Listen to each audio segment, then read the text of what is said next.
국방부가 경호처에 파견된 군 병력을 윤 대통령 체포 저지에 동원하지 않겠다고 밝혔습니다. 대통령 경호처 내부에 분열이 생겼다는 해석도 나오고 있습니다. 자, 관련해서 오늘은 사회부 백종규 기자 그리고 임주혜 변호사와 함께 자세히 살펴보겠습니다. 어서 오세요. 안녕하세요. 네, 윤 대통령 추정 인물이 언론 카메라에 포착되면서 어제부터 계속 화제가 되고 있는데요. 우선 화면을 보면서 저희가 설명드리도록 하겠습니다. 네, 어떻게 찍힌 화면인지 또 대통령이 맞는 건지 한번 분석을 해볼까요? 어제 낮 12시 50분쯤 촬영된 것으로 보이는데요. 화면을 보면 윤석열 대통령으로 추정되는 인물이 경호관들과 관저 주변을 이제 둘러보는 모습이 있습니다. 대통령 특정할 수 있는 단서가 있는 거예요? 네, 얼굴이 정확하게 식별되지는 않지만 걸음걸이나 몸짓이 윤석열 대통령과 흡사하다는 반응이 나옵니다. 윤 대통령이 맞다면 2차 체포영장 집행을 앞두고 더 견고한 요새를 만들기 위해서 직접 나선 것으로 보입니다. 공수처와 경찰의 체포영장 집행에는 절대 응하지 않겠다는 행보 그리고 의도로 보이기도 하는데요. 또 도피설을 불식시키기 위한 행보가 아니냐 이런 지적도 제기되고 있습니다. 다만 윤석열 대통령 측 변호인들은 화면의 인물이 윤석열 대통령 본인인지 확인이 어렵다고 말하고 있는데요. 대통령실은 이 화면을 촬영한 언론사를 고발하고 강한 유감을 표명한다고 밝혔습니다. 근데 도피설까지 제기된 상황에서 국민의 알 권리 보장 측면이라면 고발을 하더라도 처벌하기는 어려울 수도 있습니다. 우리 임 변호사님도 아마 이 영상 보셨을 텐데 영상을 보면은 이 윤석열 대통령으로 추정되는 인물이 어떤 뭔가 이렇게 지시하는 듯한 그런 모습도 볼 수 있고 또 이렇게 손짓을 좀 볼 수도 있고 어떻게 보셨습니까? 지금 저 화면 속의 인물이 윤석열 대통령인지 여부는 확인이 된 바가 없습니다. 사실 앞으로도 확인이 되기는 어려울 것 같지만 만약 윤석열 대통령이 맞다고 한다면 지금 언론을 통해서도 뭐 도주설이라고 불릴 만한 윤석열 대통령이 지금 관저에 없다 이런 이야기가 나오고 있는 시점에 의도적으로 본인의 모습을 노출하였다고 볼 여지도 있을 것이고요. 그런 게 아니라고 하더라도 일단 기본적으로 어쨌든 본인에 의해서 본인을 위해서 많은 인력들이 지금 동원이 된 상황이니까 무언가를 지시한다기보다는 뭐 격려 차원이라던가 앞으로 이제 어떻게 해 나가자 이런 뭐 응원 차원이라고도 볼 수 있을 것 같은데 현재로서는 이제 어떤 목적으로 그리고 무엇을 위해서 이렇게 등장한 것인지 추측하기는 매우 조심스러운 상황으로 보입니다. 네, 어제 이 화면이 공개될 시점에 윤 대통령 측 변호인단이 기자회견을 가졌었잖아요. 도주설은 말도 안 된다 이렇게 얘기를 했었고 오늘도 외신 간담회가 있었어요. 외신 기자 간담회에서 도주설은 말도 안 된다. 지금 대통령은 관저에 계신다. 이런 내용이었죠. 윤석열 대통령 측 대리인인 윤갑근 변호사가요. 어제 기자간담회에서 윤 대통령의 도주설을 일축했습니다. 그러면서 본인이 7일 저녁에 관저에서 직접 만나고 왔다 이렇게 말하기도 했습니다.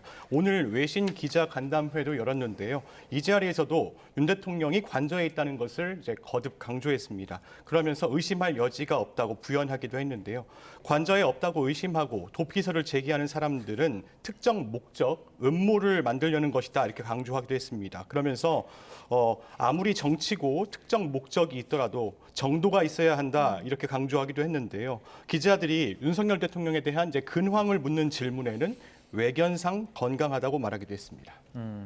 아까 이제 저희 그 배민혁 리포트에 보면은 관저 앞 경비가 더 삼엄해지고 있다 이런 내용도 있지 않았습니까? 그러니까 2차 체포를 앞두고 관저 경계는 지금 현재 1차보다 더 강화되고 있는 그런 상황인데 뭐 관저 입구에는 차벽이 있고요. 그다음에 뭐 철조 막 이런 것까지는 어제 나왔는데 쇠사슬까지 등장을 했다 이런 얘기가 있더라고요. 지금 이 내부 인력 그다음에 장비는 어떤 것들이 있는지 혹시 좀 정리가 된 내용이 있습니까? 저희가 이제 화면으로 보여지는 것들만 저희가 확인을 할 수 있기 때문에 정확한 내용들은 확인하지 못합니다. 하지만 관저 주변의 경비가 갈수록 삼엄하다. 이거는 확실한 것 같습니다. 그리고 관저로 향하는 입구 주변에는 경찰 기동대 버스가 여러 대 놓여 있고요. 외부에서 이제 관저를 바라볼 수 있는 시야를 차단해 놓고 있습니다. 관저로 향하는 철문 안쪽으로는 대형 버스가 이제 가로로 3대 정도 놓여 있고요. 길목 안쪽에도 차벽이 세워져 있습니다. 말씀하신 대로 관저 주변에는 곳곳에 원형 철조망이 설치가 돼 있는 상황인데요. 일부 출입문에는 이제 쇠사슬까지 이제 둘러서 출입을 막았다 이런 이야기까지 나오고 있습니다. 2차 체포영장 집행을 앞두고 서둘러 저 그림이네요, 쇠사슬. 그렇습니다. 이제 2차 체포영장 집행을 앞두고 이제 서둘러 이제 요새화를 하려는 것 아니냐 이런 예. 평가가 나오는데요. 이제 2차 체포영장 집행 때 경찰이 형사기동대나 이제 특수 차량 등을 동원할 가능성이 있기 때문에 이것에 대비해서 더 태세를 강화하고 있는 모습으로 이제 볼 수 있을 것 같습니다. 예. 자, 이렇게 경비 태세가 강화되고 있는 모습인데 이런 가운데 경호처 내부가 부글부글하고 있다 이런 주장이 나왔습니다. 어떤 내용인지 먼저 듣고 오겠습니다. 수면 아래에서는 부글부글 끓고 있죠. 그러니까 일부 수뇌부들에 대하여서 지금 벌이는 이 망언과 행동에 대해서 굉장히 불만이 많다는 겁니다. 그래서 저 사람들 미친 거 아니야? 라는 식으로까지도 이야기를 한대요. 사석에서는. 아, 그래요? 다만 그걸 집단적으로 표현을 해내거나 네. 이야기하기는 부담스럽죠. 왜냐하면 수뇌부가 아하. 김용현 라인이거나 또는 김건희 라인이거나 이러다 보니까 밑에 특히 MZ세대 경호관들은 네. 부글부글 한답니다. 실제로 지난번 12월 3일 날 네. 군이 국회로 들어왔을 때도 소극적 저항을 했던 거잖아요, 군인들이. 네, 저는 뭐 맞아요. 경호관들도 다수는 그럴 것이다라고 생각을 합니다. 아, 위의 온도와 아래 온도. 완전히 다릅니다. 네, 변호사님 이제 지금 듣고 오셨는데, 그러니까 이런 내용입니다. 경호처가 저희가 이렇게 봤을 때는 굉장히 전체적으로 결연해 보이지만 지휘부와 또 이 지휘를 따르는 밑에 인력들의 어떤 온도차가 확실한 것이다. 어떻게 들으셨습니까? 여기서 온도차라고 한다면 얼마나 견고하게 이 윤석열 대통령의 체포영장에 대한 집행을 막을 것이냐에 있어서 차이가 존재한다. 예. 이렇게 해석해 볼 수 있을 것 같은데 뭐 충분히 가능한 이야기이긴 합니다. 어느 집단에서나 사실 어떤 일을 수행하려고 할 때 어떤 지도부라고 볼 수 있는 그런 층에서의 어떤 의지나 수행 의지와 이 아래 실제로 이 일을 행해야 되는 그 직원들의 입장은 다를 수는 있거든요. 법적으로 보더라도 우리가 내심의 의사라고 표현을 하는데 실제로 내가 어떤 마음을 갖고 있는지는 다른 사람이 확인할 길이 없을 겁니다. 이게 워낙 중차대한 일이니만큼 여러 가지 추측적인 그런 이야기들이 나오고 있는데 실제로 경호처에 특히 젊다고 볼 수 있는 직원들이 어떤 마음을 갖고 있는지는 우리가 확인할 길은 없겠으나 여러 가지 이런 주장들이 나오고 있고 개개인마다 지금 이렇게까지 체포영장 집행을 우리가 무력 충돌을 감행하고서라도 막아내야 하는 것인가에 대한 정상적인 의문의 제기 그리고 문제의식의 제기는 충분히 가능할 것 같고요. 사실 이런 부분들이 시간이 더해 갈수록 더 커질 수는 있다고 봅니다. 예. 특히 우리가 지금 계속해서 나오고 있는 것이 이제 2차 집행에 사활을 걸고 있는 공수처 입장에서는 또 이렇게 무력으로라도 아니면 다른 어떤 수단을 강구해서 집행을 저지하게 되면 현행범, 그러니까 특수공무집행방해의 현행범으로 바로 체포를 진행한다고 한다거나 특히 이런 핵심 인력에 대해서는 사전에 체포영장 발부 가능성까지 나오고 있어서 그렇다면 이런 내부의 그런 동요는 좀 더 커질 수도 있는 상황이라고 보여집니다. 네. 그래서 MZ 경호관들이 부글부글하고 있다는 윤건영 의원의 인터뷰를 듣고 오셨는데 지금 현재 경호처장과 경호처 차장은 3차 소환 요구를 받은 상황이잖아요. 네. 지금 내부는 어떤 상황인가요? 네, 경찰은 경호처 간부들을 향한 압박을 이어가고 있습니다. 박종준 경호처장, 경찰에 2번 소환 요구를 받았는데 지금 모두 불응했습니다. 예. 경찰은 내일 오전까지 3차 출석을 요구한 상황인데요. 김성훈 경호처 차장도 어제까지 2차례 소환에 응하지 않았습니다. 경찰은 마찬가지로 모레 3차 출석 요구를 했습니다. 이광우 경호본부장, 이진하 경비안전본부장도 경찰의 2차 출석 요구를 받은 상태인데 경호처는 그런데 법과 원칙에 따라서 경호 임무를 수행하겠다는 입장을 고수하고 있는 상황입니다. 이들이 출석 요구에 응할 가능성은 낮아 보입니다. 그렇기 때문에 경찰은 경호처 간부들을 상대로 체포영장 신청에 나설 것으로 보입니다. 예. 이게 만약에 이제 체포영장이 청구까지 되면은 내부 균열이 좀 무너질 수 있다. 이렇게 볼 수 있을까요? 네, 일단 경호처를 지시를 내리는 지휘부가 이제 체포가 되면 아무래도 동요가 심해질 것 같습니다. 공조수사본부가 2차 영장 집행에 앞서 윤석열 대통령 체포영장 집행 방해 혐의로 입건된 경호처 지휘부를 먼저 체포할 가능성이 거론되고 있는데요. 계속 출석에 응하지 않으면 이제 경찰이 경호처 지휘부를 먼저 체포한 다음에 윤석열 대통령을 이제 체포하는 방안도 이제 검토하고 있는 것으로 알려지고 있습니다. 각각 10일과 11일까지 3차 출석을 통보한 박 처장과 김 차장이 출석하지 않으면 체포영장을 신청해서 집행하는 방식인데요. 이런 경우에는 경호처장이 없는 틈을 타서 주말에 윤석열 대통령에 대한 체포영장의 집행이 가능하다 이런 목소리도 나오고 있습니다. 예. 지난 3일 1차 체포 시도 때는 군부대 병력이 체포 저지에 동원된 것으로 알려지면서 논란이 되기도 했는데 국방부가 이번에는 체포 시도에 병력 동원은 불가하다 이런 입장을 밝혔어요. 네, 김선호 국방장관 직무대행이요. 지난 3일 공수처에 영장 집행 저지에 군 병력을 투입하는 것은 맞지 않다 이런 입장을 경호처에 전달을 했습니다. 동시에 수도방위사령부 55경비단 단장에게도 경찰과 물리적 충돌이 있어서는 안 된다고 지침을 내리기도 했습니다. 국방부는 경호처가 이 이야기를 듣고 잘 알겠다 이렇게 취지로 답을 했다고 했는데요. 공수처가 윤석열 대통령 체포를 재차 시도해도 55경비단 병력이 이를 저지하기 위해서 투입되는 일은 없을 것으로 예상이 됩니다. 앞서 지난 3일 공수처의 1차 윤석열 대통령 체포 시도 당시 대통령 관저 앞 1차 저지선에서 55경비단 병사 등 군부대 인력 30여 명 정도가 있었던 것으로 지금 알려지고 있는데요. 또 경호처 직원 50여 명과 함께 인간띠로 동원된 것으로도 이제 알려지기도 했습니다. 이후 군 병력 3차 저지선에도 투입된 것으로 알려졌는데요. 55경비단 대통령 관저 경호를 지원하는 부대이고 주 임무는요 외곽 지역 경비 임무이기 때문에 윤석열 대통령 체포 저지에 동원하는 것은 부적절하다는 게 국방부의 입장입니다. 그러니까 국방부에서 이제 이 체포 시도를 할 때 병력 동원이 불가하다 뭐 이런 내용인데, 그러니까 2차 때 만약에 이렇게 부대가 일부 빠지게 되면은 경호처 측에서도 좀 인력을 좀 조정하게 되는 겁니까? 어떻게 되는 겁니까? 그렇죠. 일단 국방부 입장을 보자면은 원래 담당하고 있는 업무가 체포영장을 저지하는 그런 업무는 아니고 당연히 이 한남동 관저의 안쪽 담벼락에 대해서 이 부분의 경비를 쓰는 것이 담당하는 업무이기 때문에 이 인력이 체포영장 집행 저지에 동원되는 것은 적당하지 않다, 적법하지 않다 이렇게 보고 있는 것이고요. 그렇다면 말씀 주신 것처럼 지금 1차 집행 당시에 해당 그 의무복무 병사들이 동원이 됐느냐, 되지 않았느냐 이 부분이 여전히 논란이 있긴 하지만 어쨌든 이 부분의 인력이 차취된다면 경비 인력을 좀 더 강화한다거나 지금 이미 요새화되어 있기 때문에 인력 부분의 보강이 없다고 해도 이미 좀 굉장히 저지선을 상당 부분 구축한 것으로 보여서 이 의무복무 병사 없이도 사실 경호 인력들은 어느 정도 이 방위 태세를 갖추고 있는 것이 아닌가 좀 이런 생각은 듭니다. 하지만 확실한 부분은 국방부에서도 이번에 이 의무병사들이 동원될 수 없다. 이 5호 경비단의 업무는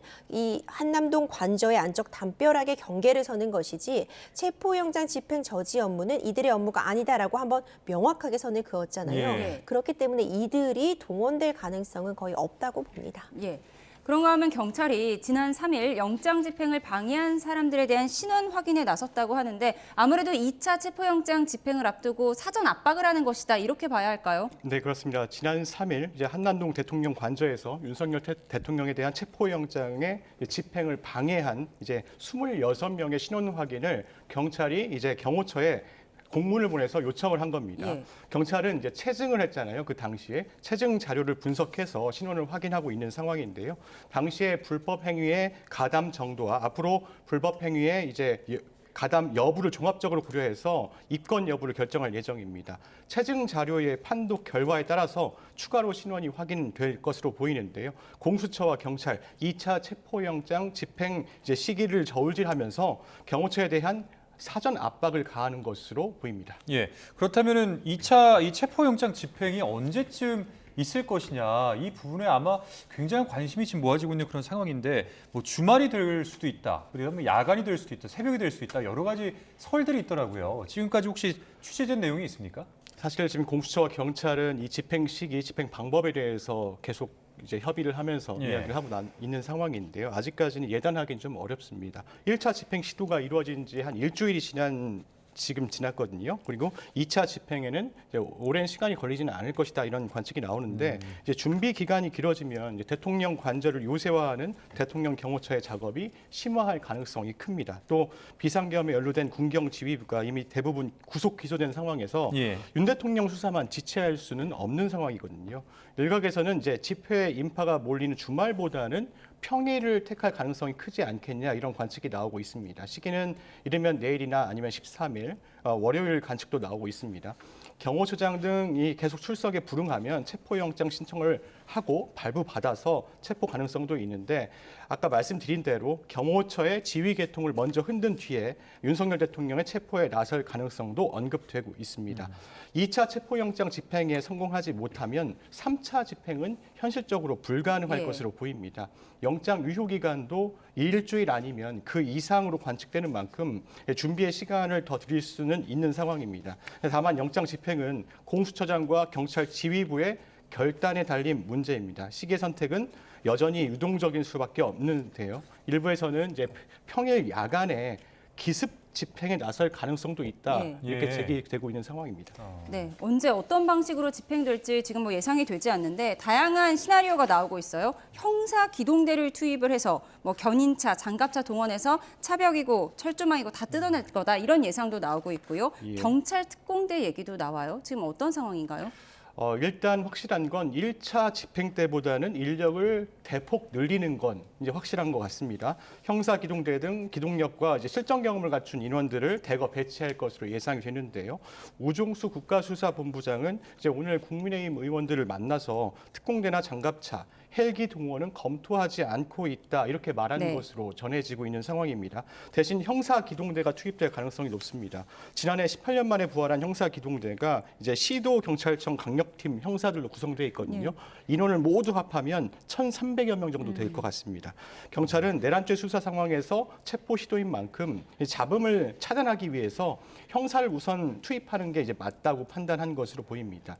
경호처 버스가 있잖아요, 차벽들. 예. 이 차벽을 끌어내기 위해서는 이제 크레인 등 중장비를 투입하는 방안도 나옵니다. 네. 경찰은 일단 울타리가 추가 설치된 철조망보다는 관저 정문을 뚫는 데 집중할 것으로 보이는데요. 일단 특수단은 이제 계속 언론에 이야기하는 말은 할 수 있는 방법 모든 동원하겠다 이렇게 이야기하고 있습니다. 경찰 특공대 부분도 한번 짚어주시죠. 이게 좀 말이 많더라고요. 부정적 의견도 은근히 있는 것 같은데 어떤 내용입니까, 이거? 네, 경찰 특공대를 투입하는 방안은 현실적으로는 쉽지 않다 이런 이야기들이 많이 나옵니다. 이제 경찰 특공대가 대테러 업무를 전담하는 거거든요. 예. 그렇기 때문에 물리적 충돌뿐만 아니라 사실 법적 문제가 야기가 될 수가 있습니다. 신병 확보도 중요하지만 적정한 절차에 의한 과정도 중요하기 때문인데요. 경찰 특공대는 국가 대테러 체계 최전선에서 국민 안전을 위해서 임무를 수행하는 대테러 특공대입니다. 임무는 대한민국 또는 국민과 관련된 테러 진압, 테러 사건의 폭발물 검색, 테러 사건의 예방, 그리고 저지 활동에 있습니다. 총기 난사나 인질 등과 같은 이제 특수 중범죄에 대한 무력 진압과 법 집행 등도 이제 임무로 가지고 있는데요. 그런데 특공대의 임무가 체포영장 집행과 목적이 맞지 않아서 예. 경찰 내에서도 사실 투입이 회의적인 상황입니다. 이에 따라서 이제 특공대가 보유한 장비인 이제 장갑차가 관저 안으로 들어갈 가능성도 낮아 보입니다. 자, 윤 대변인 그 윤가끔 변호사 이 진술 거부권을 언급을 했었는데요. 녹취 먼저 듣고 와서 인터뷰 이어가겠습니다. 과거에 조사했던 다른 정치적인 사건들에서도 실제 체포영장이 집행되지 않은 사례가 무수합니다. 여러분들도 다 기억을 하시겠지만. 그리고 그 유명한 정치인들이 나와서 조사받으면서 진술 거부권을 행사해서 피의자 조사가 아무런 의미가 없었던 경우가 많습니다. 그러니까 기소를 하든지 꼭 조사를 해야 되겠다면 사전영장을 중앙지방법원에 청구해라. 그러면 그 절차에 응하겠다는 것이 기본 입장입니다. 네. 체포영장에 응하지 않고 있는 이유를 설명하면서 어차피 묵비권을 쓸 거고 묵비권 쓰면은 실익이 없다 뭐 이런 내용 아닌가요? 그렇죠. 이제 진술 거부권이라고 얘기를 하는데 사실상 이 진술을 거부할 수 있는 권리는 방어권을 보장받을 수 있는 측면에서는 타당한 권리라고 볼 수 있습니다. 실제로 김용현 전 국방부 장관도요 체포 이후에 이제 수사 과정이나 그 이후의 조사를 받으면서 실제로 진술을 거부했다 이렇게 예. 알려져 있어요. 하지만 지금 현 상황을 보면은 구속 상태에서 기소가 된 상황이죠. 그러니까 진술 거부권을 쓴다고 해서 수사가 이루어지지 못하는 것은 아닙니다. 다른 다른 보강 증거들, 다른 진술들을 가지고 가서 이럼에도 불구하고 계속 진술 거부권을 행사하겠느냐라는 방식으로 수사기관이 역으로 되물을 수도 있습니다. 그리고 진술 거부권을 행사하는 게 꼭 항상 유리한 것만도 아닙니다. 지금 윤석열 대통령 입장에서는 뭐 당장 한두 차례는 진술 거부권을 쓸 수 있다고 하고 또 이것이 어떤 부적법한 부분은 없다고 해도요. 사실 중요한 건 본인이 지금 어떤 부분이 억울하고 이 비상계엄 선포가 어떤 상황에서 이루어진 것이며 법적으로 문제가 없다는 점을 적극적으로 입증해야 되는 입장이잖아요. 그렇기 때문에 진술 거부권을 쓴다는 것이 그 자체가 본인에게도 유리한 선택이라고만은 볼 수는 없을 것입니다. 만약에 대통령 체포에 성공을 해서 2차 집행에 성공을 해서 조사를 하는데 묵비권을 계속 행사한다. 그러면 공수처가 쓸 수 있는 카드가 뭐가 더 있을까요? 그렇다면 사실 수사의 난항을 겪을 수는 있겠죠. 하지만 그렇다고 해서 수사가 아예 멈춰질 수는 없을 것입니다. 지금 다른 이 관련자들에 대한 수사가 이루어지고 있고 그에 따라서 지금 기소도 순차적으로 이루어지고 있기 때문에 그런 증거들을 함께 이제 내밀면서 이렇게 지금 확실한 증거들이 있음에도 불구하고 계속해서 진술을 거부하겠는가 이런 식으로 수사를 이어갈 수 있을 것이고요. 계속해서 진술을 거부하는 게 앞서 말씀드린 것처럼 불리한 상황에 처할 수도 있기 때문에 어느 시점에서는 윤석열 대통령 역시도 적극적으로 이런 이 소송 절차, 수사 절차에 임할 수밖에 없다고 봅니다. 그럼 그 다음에 뭐 구속영장을 청구할 수도 있는 겁니까? 그렇죠. 지금 사실 보통 일반적인 경우라고 한다면요. 체포가 진행이 되고 그래서 체포의 집행에 따라서 수사가 진행이 되다가 그 내에 이건 이 정도의 혐의점이 입증이 되었다면 이제 구속이 가능하겠다라는 판단이 서면 구속영장을 청구하게 됩니다. 근데 만약에 진술 거부권으로 뭔가 얻어내는 게 없다면요? 이제 그렇다면 이제 난감한 상황에 처해질 수도 있겠지만 사실 지금 체포영장에 많은 관심이 쏠려 있는데 체포는 그 자체가 목적이 아닙니다. 체포는 하나의 과정에 불과하거든요. 예. 지금 그 과정이 진행이 되고 있지 못한 게 문제점으로 지적될 수는 있겠지만 체포를 위해서 지금 모든 것이 이루어지는 것이 아니라 결국 체포 이후의 수사 같은 부분들이 진행되는 건데 체포영장이 발부됐다는 의미는 예. 일단 그 자체가 유죄라는 뜻은 아니지만 적어도 범죄 혐의점이 어느 정도 소명이 됐다는 것을 의미하는 것이고 이 수사를 통해서 이 범죄 혐의점이 조금 더 확실해지고 그에 따라서 이제 구속을 할 필요가 있다고 한다면 구속영장 청구로 이어지고 기소로 가는 과정이거든요. 그러니까 체포가 집행이 되었는데 그대로 일종의 묵비권 아무 얘기를 하지 않는다면 이것 자체가 어떤 범죄 혐의점을 소명하는 데 있어서 불리할 수도 유리할 수도 있겠지만 다른 보강 증거들이 있다면 구속 사유가 더 될 수도 있어서 이런 부분들은 감안하지 않을 수 없을 것입니다. 예. 네. 자, 윤갑근 변호사의 인터뷰 내용을 보면 뭐 체포에 집착하는 거는 망신주기 욕이다. 그러니까 체포영장 말고 구속영장 청구하면은 집행에 응하겠다 이렇게 밝히지 않았습니까? 이 어떤 내용이 좀 짚어주시죠 이게? 네, 일단 지금 윤석열 대통령 측 대리인이 지금 연이어 기자간담회를 열고 있거든요. 어제도 기자간담회를 열었고 오늘도 외신 기자간담회를 열었습니다. 네. 사실상 이제 여론전에 나서는 것으로 보여요. 이제 일단 체포부터 피해보자 이런 이제 작전에 나서는 것으로 보이는데요. 헌재 탄핵 결정을 지연시키고 최대한 늦게 불구속 상태로 수사를 받겠다, 재판을 받겠다 이런 의지로 보입니다. 이제 체포영장 말고 구속영장을 청구하면 집행에 응하겠다 이렇게 말하는군요. 일단 공수처에는 내란죄 수사권이 없고 이제 무효인 체포영장에 의한 불법 수사에 응할 수 없다는 입장인 것 같습니다. 그러면서 이렇게 말했어요. 분열과 갈등을 밟고 국민 불편 해소를 위해서 법원에서 진행하는 절차는 모두 응할 것이다 이렇게 말했습니다. 체포영장이나 조사는 수사의 마지막 단계여서 증거가 확보돼 있으면 기소하든지 꼭 조사할 거면 구속영장을 청구하라는 것인데요. 그런데 체포영장 이미 법원에서 다 인정됐거든요. 윤석열 대통령 측의 이의 신청도 법원이 기각한 상황입니다. 그런데 구속영장 청구 주체도 사실 공수처예요. 공수처를 인정하지 않겠다면서 네. 영장을 청구하라는 건 사실 모순인 것 같습니다. 또 공수처가 수사기관으로 적절하지 않다고 해놓고 수사 인정 안 하겠다 이렇게 이야기했어요. 그런데 예. 공수처에 선임계를 내려고 갔다. 이것도 사실 이 예. 주장도 모순인 거거든요. 결국 이제 수사기관에 대한 수사를 피하기 위한 시간 끌기로 보입니다. 알겠습니다. 자, 지금까지 사회부 백종규 기자, 임주혜 변호사와 관련 내용 짚어봤습니다. 오늘 말씀 고맙습니다. 고맙습니다.